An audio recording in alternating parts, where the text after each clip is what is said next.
Golf Smarter, number 672, is brought to you by TGW, the sweetest spot in golf. You know, the 20% off exclusive sale on selected apparel for Golf Smarter listeners is still on, but time is running out.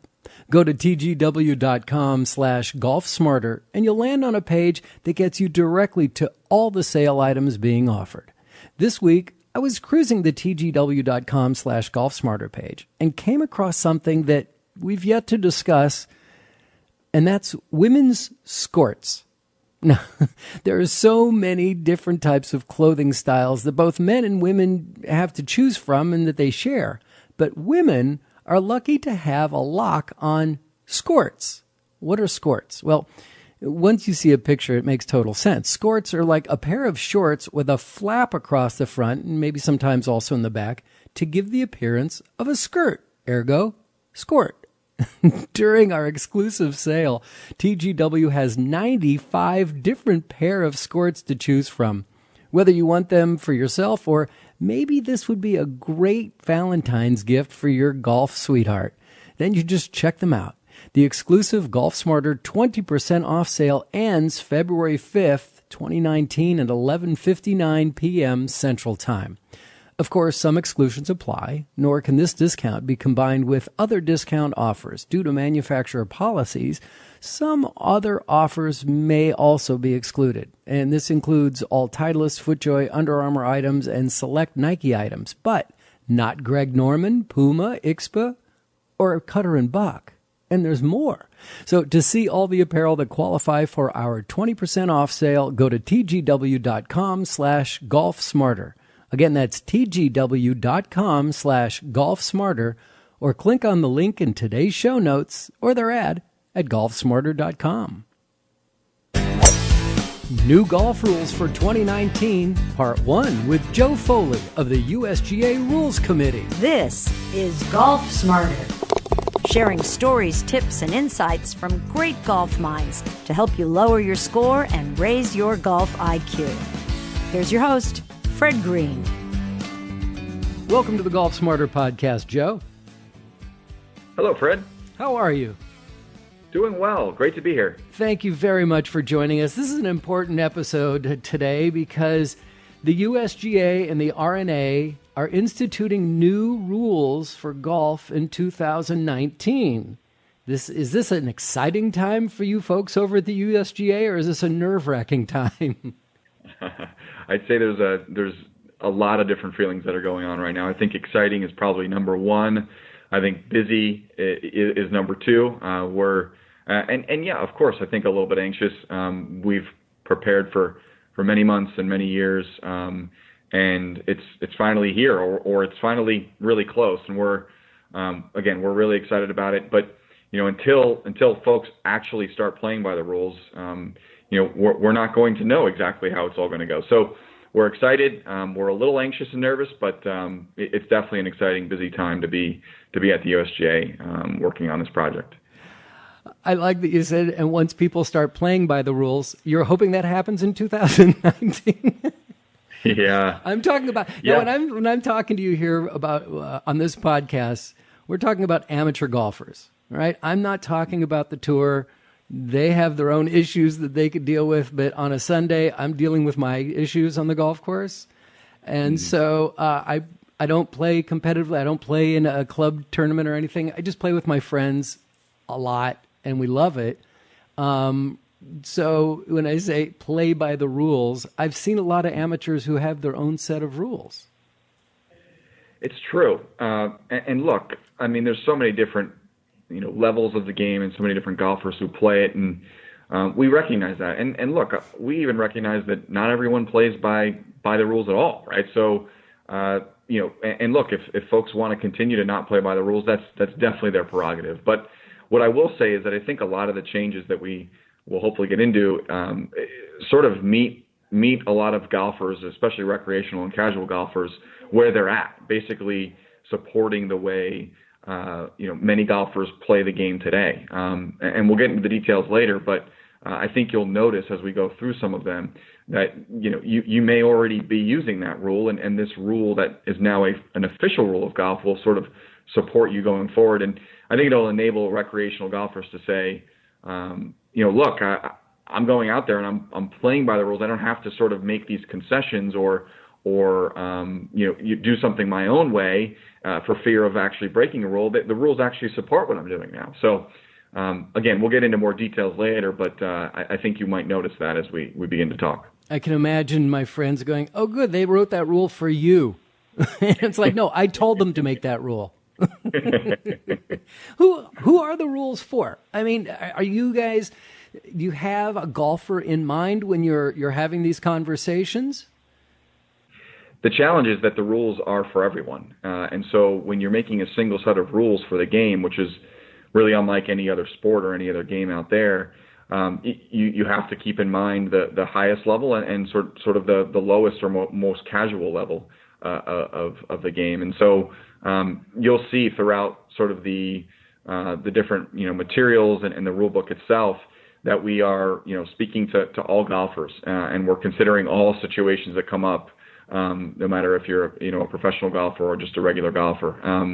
And I think that the whole point too of this project was to sort of make the rules a little bit easier to understand and apply, and whether that is a official on the PGA Tour applying it on behalf of a player, or it's just you in your casual round on a Saturday morning, by reading the rules in more of a kind of an easier to understand way, you will hopefully be in a situation where it's easier to apply those rules and not have as much trouble kind of working through the procedures. So all in all, they are intended for all golfers out there. Okay. And there's been a lot of conversation over the years about bifurcation, about a set of rules for the tour or competitive play and a set of rules for the weekend golfer, or, was that any part of the conversation? Was that, how was that approached? It was, and I think that hits on a larger point too, of that when we undertook this project in 2012, I mean, pretty much everything was on the table. We knew the rules were just too complex and not simple enough for really golfers at all levels. And so, bifurcation did come up, and we talked about it openly with our partners at the RNA and with other folks who had seats at the table, such as the PGA Tour, LPGA Tour, PGA of America. All of those industry organizations have a representative that sits at the table when we're having these conversations about rules changes.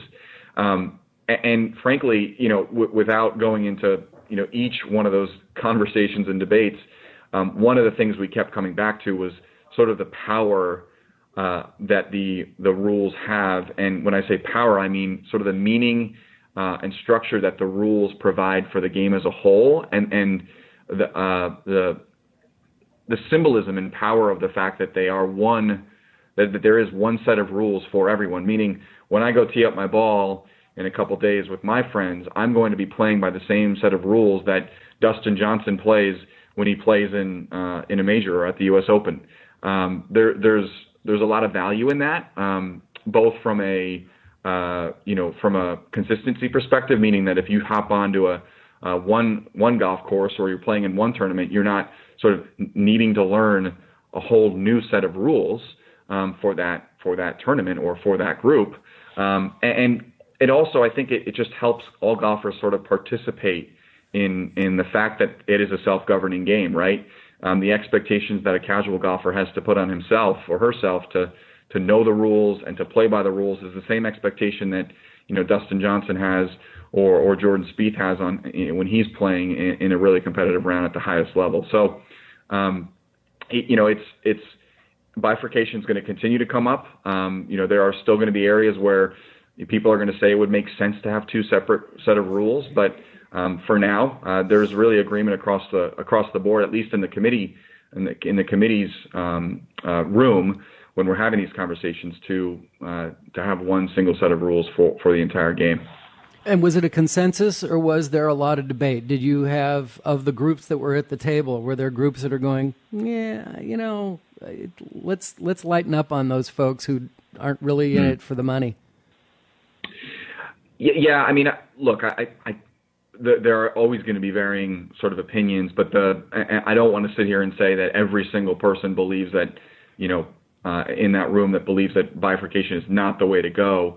But generally speaking, across the room, both the governing body of the RNA and the USGA, there's still a really strong opinion, that this is the right place to be. And if there's any sort of bifurcation down the road, it wouldn't necessarily come within the rules. Perhaps it comes in within equipment, but it wouldn't come within the rules of golf themselves, because they really are core to the game. The principles that the rules are based on are core to the game. Play the ball as it lies, and play the course as you find it. And that foundation is really a strong belief by the RNA and the USGA to make sure the rules are the same for everyone.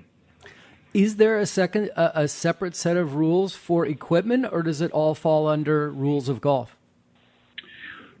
Great question. There actually is. So there's a separate. The governing bodies still guide that process, the RNA and the USGA, but there is a separate set of rules, and there's a separate set of committees that work through those conversations. So on that point, this modernization project was not a project that really considered the equipment rules, because we focus in our department, on our teams, on the playing rules of the game. The equipment rules of the game are a different set of teams, and they're currently undergoing their own modernization project, really being led by the whole Distance Insights project, and seeing what the impact of distance is on the game. Again, separate process, and we're really undergoing that process with the RNA jointly right now into the future. I find it interesting that you have referred to it multiple times as the modernization project. That kind of leads to my next question, which would be, why was this needed? Over the course of the rules change process, when you go through this process where you're updating the rules every 4 years, what tends to happen is people, particularly people on the committee, start to think of ways that the game could be made more fair, and think of things that happen on the golf course that sort of need a little bit more clarification, and maybe inject a little bit more fairness into the rules by making revisions. And so what tends to happen, Fred, is you go into a situation where if you do these updates, you make these updates every 4 years, you eventually leave yourself with a pretty complex jigsaw puzzle, if you will, where where there's a lot of rules, but then there's a lot of clarifications, and there's a lot of decisions against those rules, and you basically turn the whole rule book into a really an impenetrable document. And that was really a recognition that was had both in the RNA and the USGA on both those teams. In really 2012 was the first time we kind of acknowledged that in more recent times, that this complexity was getting added to the rules by these regular 4-year updates. Now, we're not going to move away from that going forward. We are going to go back to 4-year updates to the rules, but we knew at the time in 2012 that we were going to really have to break this thing apart and really think about how we can make the rules across the board a little bit more simple, a little more consistent and fair, and really, even more importantly, easier to understand and apply for all golfers. And so that started in 2012. The project in its infancy was known as a simplification project, because the goal was to make the rules simpler. But we quickly realized that we're not going to make them simpler in that we're not going to make every rule very easy to work through or very easy to understand. There's still going to be complexity in this, because the game is a complex game. It's played on a field that changes every time you play, right? New course, new conditions. So you're not going to eliminate complexity. Our goal kind of shifted to more of the modernization term, because we did realize that we needed to sort of make the rules a little bit more easier to understand and apply, given the way the golfers were playing the game today.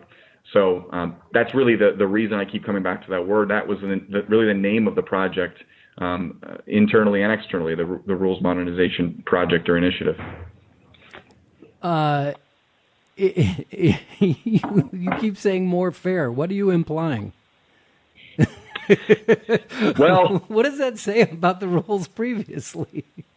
Yeah, I mean, there's certainly some outcomes out there that people run into, and they want a justification for why that's the case. Why do I not get relief from this, or why am I penalized for this? And I can certainly go into more examples.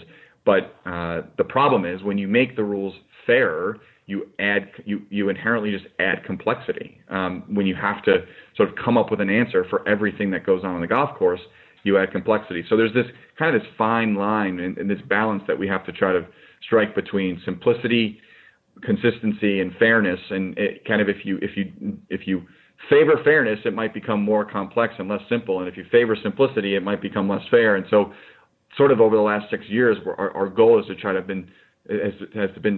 try to strike a balance between all three of those goals. Explain to me what you're saying about every 4 years updates. We with the RNA have a quadrennial rule cycle. So basically, every 4 years we do release a new set of rules that allows us to really set the course for the game over a long period of time. Meaning, we're not going to just simply change the rules on everyone every year. But by regularly updating them every 4 years, we are able to take into account where there are some spots that could be improved, and where language might be able to be written a little bit better and in a more clearer way.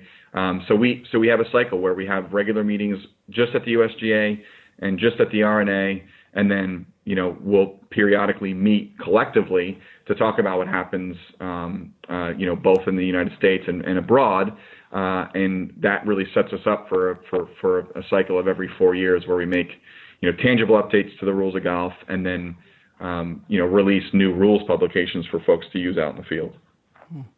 Let's take a short break. We'll be right back.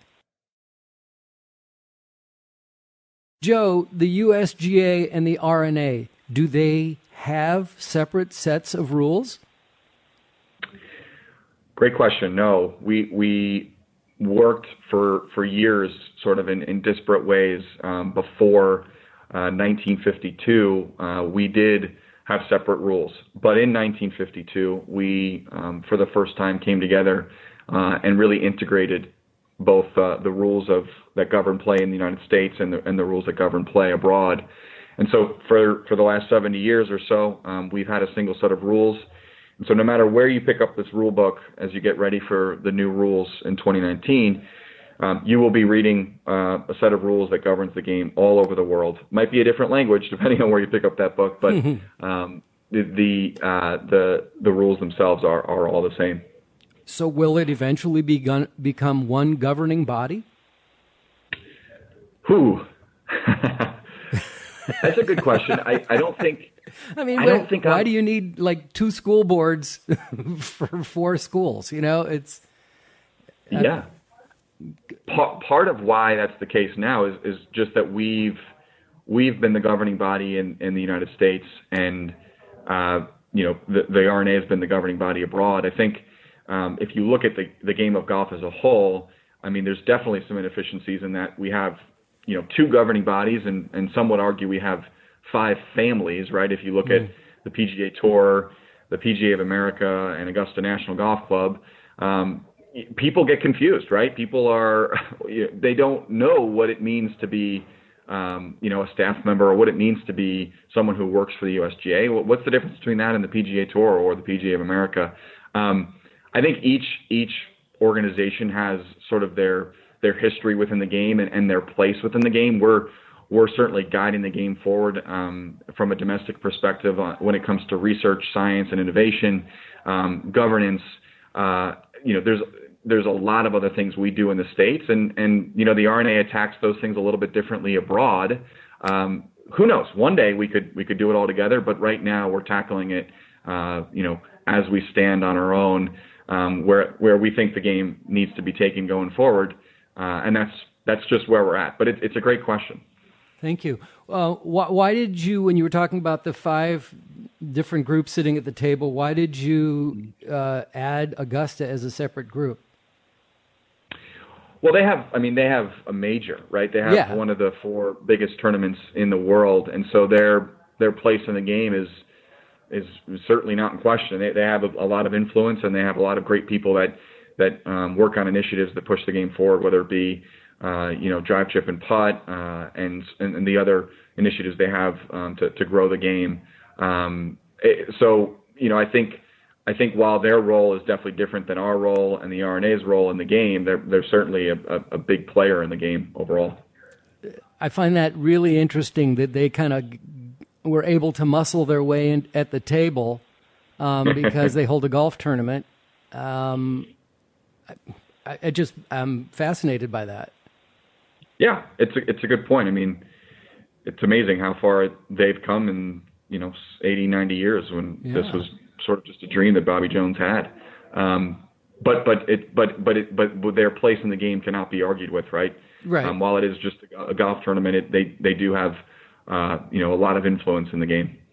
That is so interesting. Brings me back to the bifurcation question. It's like a set of rules for your golf course is going to be different than everybody else's.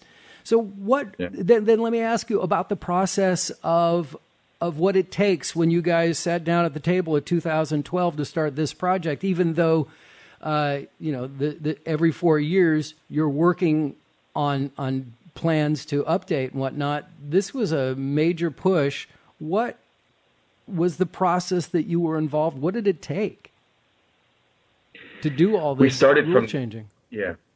Fred, we started from scratch. I mean, we basically said, if we're going to do this right, we're going to have to break apart the entire rule book. Wow. And what that means is basically take every rule, every sub rule, every sub rule, and examine it, right? What's the history of it? What's its purpose and relevance in today's game? Does it still make sense the way it reads?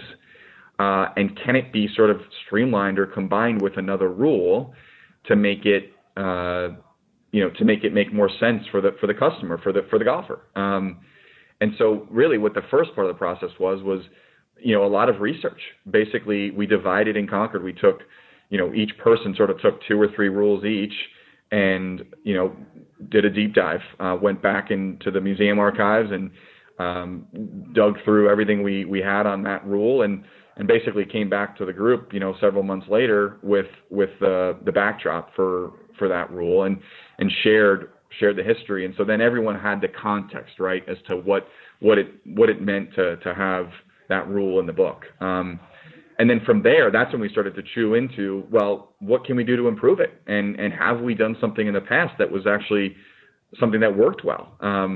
You think about the flag stick rule, for example, and not to get too into detail now, but in the far past, you used to be able to leave the flag stick in when you putted from the green. We moved away from that, and in our research on that rule, we sort of pulled that back out and said, well, what was the big deal with it being a situation where a player could leave it in while he or she putted? Is that something that's really necessary to kind of restrict a player by requiring them to take the flag stick out of the hole? Our conclusion was no. There's no, that can be sort of a thing that the player decides to decide on strategically when he's playing. So that's one small example. But basically, we sort of broke down every rule. Then we had to kind of think about whether or not each rule should be updated from a language perspective and really from an outcome perspective. Does the outcome that the rule has still make sense? Once we sort of made progress with each one of the rules in sort of a disparate fashion, we had to kind of start piecing it all back together, which was a huge lift as well, right? If one rule has a certain outcome and,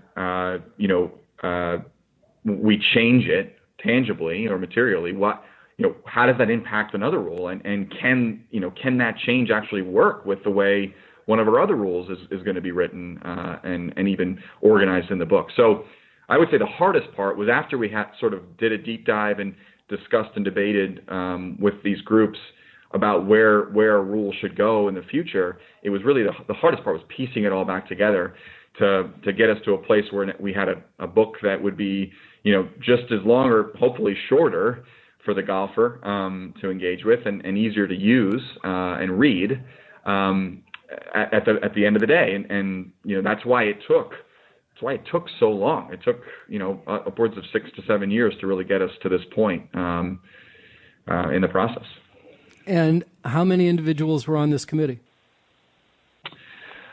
So it varies. I mean, on our Rules of Golf committee, we have roughly 20 to 25 individuals. Oh. Some folks are USGA staff. Some are USGA committee members, so volunteers that are heavily involved in the rules and running championships. And then, as I said earlier, we have representation from the state and regional golf community. So, we had someone who, is an executive director at a state association sit on our committee. So the input of the kind of local golf community could be heard on that committee. And then we had representation from the PGA Tour and from the LPGA Tour and from other kind of associations that we work with. That's on the USGA side, but then the R&A has their own Rules of Golf committee that's made up of a similar size group, 20 to 30 individuals, where there's representatives from their national associations and federations, and then the European Tour and some of the other tours that are around the world. Then we have a sort of a joint committee where we have representatives from both the USGA Rules of Golf Committee and the R&A Rules of Golf Committee that makes up a joint committee of about 15 to 20 people that have that debate at the highest level before rules changes actually get approved and written into the book. Mm-hmm. And when you said each person took a couple of rules each, is this like there were little committees of people, or was it literally a person walked in that direction with that rule and kept going? Well, the way that worked was really just for the history of the rule. I mean, once someone kind of did the deep dive and shared out exactly the way that rule's evolved over the years, then, they would work in small working groups and then ultimately at the whole committee level to have the discussion and debate whether or not that rule should change either in how it's written or the outcome of it. So, I think to just clarify, I mean, we had one person start with the rule, but then the debate kind of took place among smaller working groups and then ultimately at the committee level before any sort of decisions were made about whether or not it should change or really remain the same. And at what point did the lawyers get involved? Were they on the committee? Were they represented? Or was it like, I just happen to be a lawyer? Or it's like, we got to get the verbiage right here? Right. I mean, right from the start, they were involved. As much as we have said throughout this process that we want to make the rules, very, very sort of digestible and easily accessible. If you open up a book, you're not going to just be confused right away. As much as we've said that, and we think we've made improvements, ultimately at the end of the day, lawyers are people who are so great at being able to write things that are in concise manners and that relay information correctly. And so their value in this process was tremendous. And, we have lawyers, all across the world who've been super helpful throughout this process, many of them doing it on their own, on their own time and not being paid a dime for any of it, just out of the sort of their passion for the game, contributing what they know and their expertise on this type of work to the process. So hopefully the language is a little bit less lawyerly when you read the rules book, but the lawyers have still been involved along the way. Well, as somebody who's been doing a golf podcast for 13 years, I get the idea of doing it out of passion. Yep.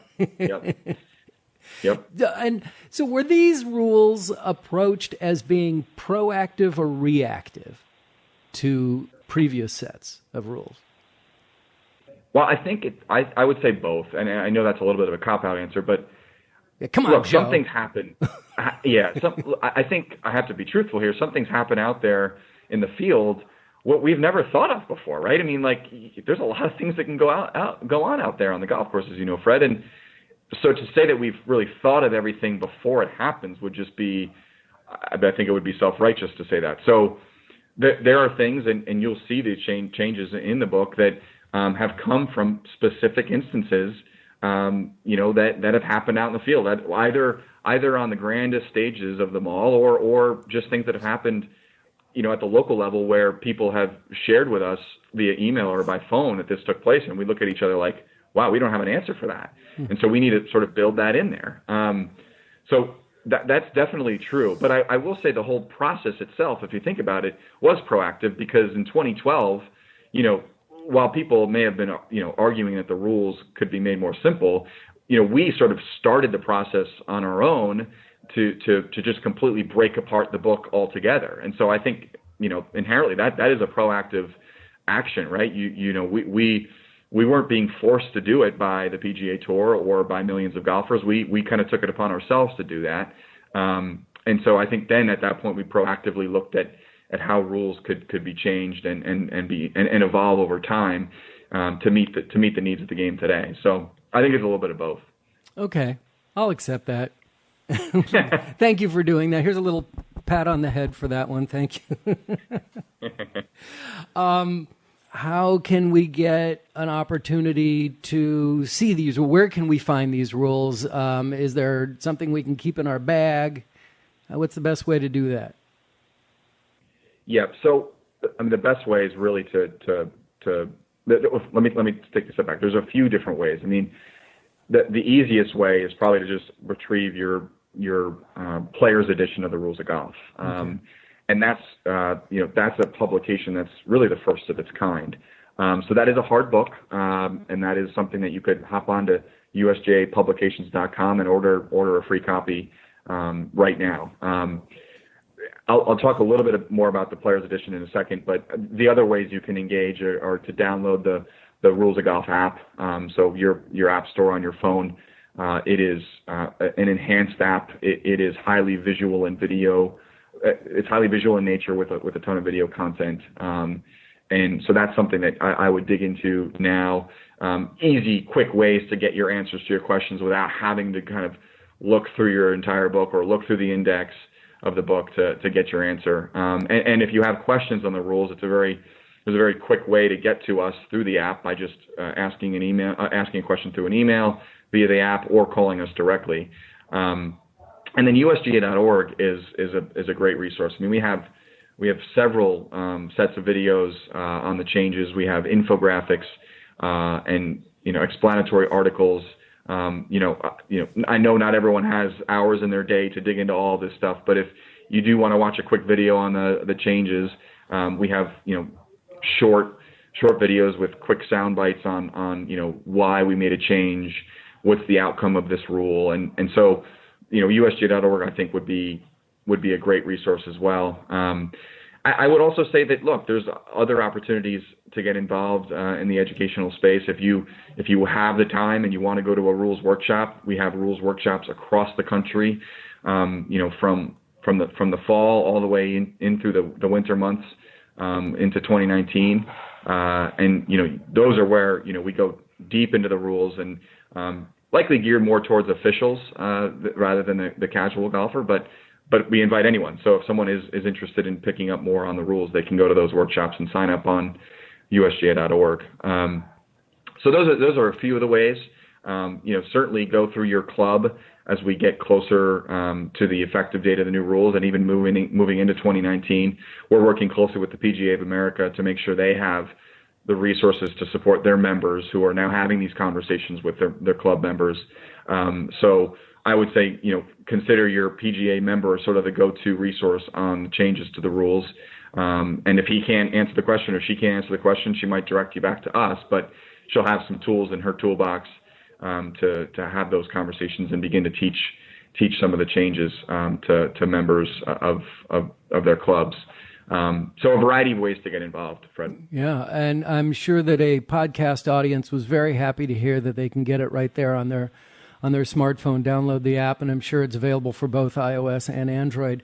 And correct. Will the new rules that take effect on January 1st, 2019, will the app be updated at that point, or is it the new rules are, if I were to download the app today, it's going to have the new rules there? How's that work? You download the app today, we have the new rules already on there. Okay. There are some folks out there who still want to access the current rules app, and they can download that app separately. We are actually going to have sort of two apps before January 1st, 2019.